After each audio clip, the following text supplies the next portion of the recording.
ডিসেম্বরের মধ্যে নির্বাচন চায় বিএনপি। রাজনৈতিক অঙ্গনে তৈরি হয়েছে মিশ্র প্রতিক্রিয়া। ডিসেম্বর ২০২৫-এর মধ্যে জাতীয় নির্বাচন আয়োজনের দাবি জানিয়েছে বিএনপি। রাজধানীর নয়াপল্টনে এক সমাবেশে দলটির ভারপ্রাপ্ত চেয়ারম্যান তারেক রহমান স্পষ্ট করে বলেন, ডিসেম্বরের মধ্যেই জাতীয় নির্বাচন হতে হবে, ডিসেম্বরের মধ্যেই জাতীয় নির্বাচন অনুষ্ঠিত হবে। তার এই ঘোষণার পর থেকেই দেশের রাজনৈতিক অঙ্গনে শুরু হয়েছে আলোচনার ঝড়। বিএনপির এই দাবিকে ঘিরে তৈরি হয়েছে মতপার্থক্য।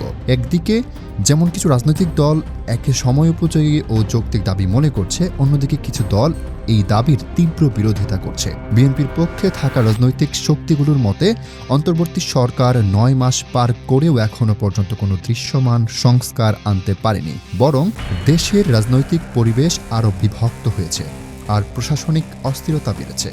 তারা মনে করছে এই পরিস্থিতিতে একটি সময় নির্ধারিত নির্বাচনের দাবি একেবারে অবাস্তব নয়। তবে জাতীয় পার্টি, এনসিপি এবং কিছু ইসলামপন্থী দল ভিন্ন মত পোষণ করছে।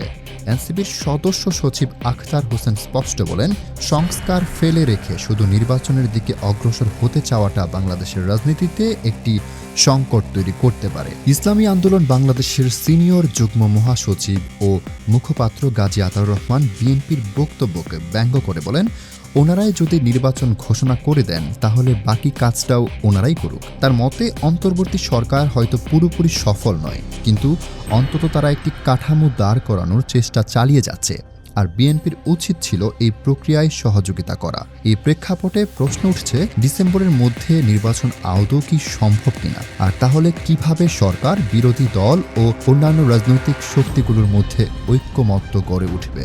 দেশজুড়ে রাজনৈতিক উত্তেজনার আবহে এখন নজর থাকছে সরকারের প্রতিক্রিয়ার দিকে। আপনারা দেখছিলেন প্রতিদিন সকাল।